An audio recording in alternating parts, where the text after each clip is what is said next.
It's 7 p.m. and my 10-year-old nephew came screaming in my room, scared. Yeah.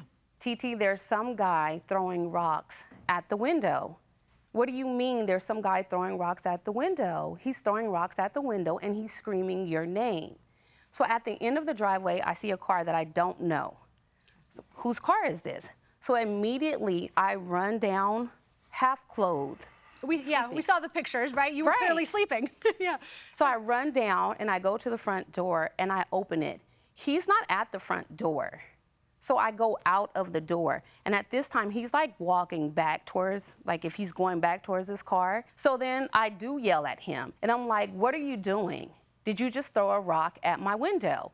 He says no. So let me stop you there. Is it safe to say at this point you're not really scared of him? You're more kind of like trying to figure out what's going on? Oh, I'm pissed. Yeah. Because at this point, I don't know who he is, and he hasn't introduced himself. So that picture of him standing there with the papers in his hand, at that point, I'm saying to him, who are you? And let me guess, is he saying back to you, who are you? He's saying to me, who are you? And you're trying to get her to identify... Ma'am, I believe that's after I served her.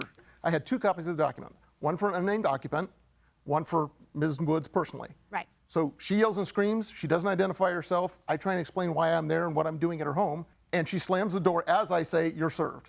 I figured, I don't know who she is, she gets the unnamed document copy. Okay. Immediately, she opens up the door, snatches the documents, throws them at my face, demands that I take them back, take them back. I'm like, take them back is not, we don't do that. But again, this must be stuff that happens to you all the time, right? You try to serve someone, well, throwing documents in my face is technically, what is that, battery? That doesn't happen very often. People get angry, but they usually can dial it back a little bit.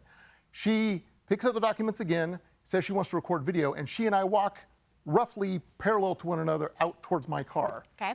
I unlock the car as I'm headed to the car, and it's at that point that she opens up my passenger door and begins recording inside my car. Right. So when I got into the car, I locked the doors, and I think it was at that point, as I'm sitting in the car and she's on the passenger side, that she realized that the document she so badly wanted me to take back, she still had in her hand. Okay. So she tried to open up my passenger door. To put it back. When she found that it was locked and she couldn't get in, she took one step back and gave the car a good hard kick. Out of frustration, you assume.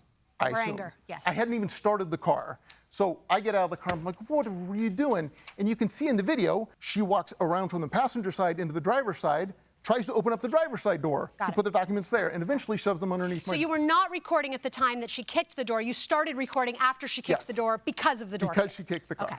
So let's go ahead and play the plaintiff's video. No, he's white. He's white. You can hear her trying to open the car. He's wearing brown cargo shorts, brown Skechers boots, and he has on a work shirt with the name Alex on it. It's navy blue. And I didn't throw a rock at the window. You threw a rock at my window, and my 10-year-old nephew looked out the window and saw you. When I came to the window... Your 10-year-old nephew didn't see a thing until he came to the window, ma'am. Why would he come to the window if you didn't throw a rock at the window? Because I didn't throw a rock at the window, ma'am. Then he claims it wasn't a rock, it was a pebble out of the front yard. And now he won't leave. He has his... No, I'm happy to leave, ma'am, but you've kicked a dent into my... Ain't no in your raggedy ass car, man. I don't doubt it's raggedy ass. It is. It is raggedy. Yeah, but that's all right. Okay. So now we have to talk to the cops because he kicked the car. I don't care. So I can't leave. Cops are coming. I have on big, thick Crocs. Like, I didn't kick his car.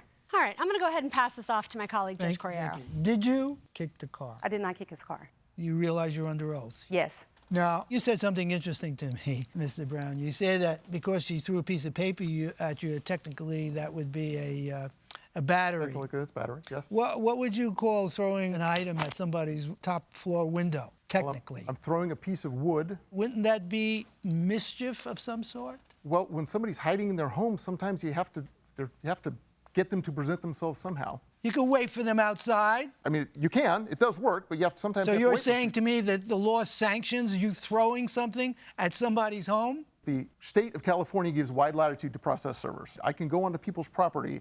I can show up at their home at strange hours of the day and night, any day, time of the year. Now, that doesn't mean that I believe the defendant about not kicking your car. I could understand she'd be upset. What it means is that often 2 wrongs don't make a right.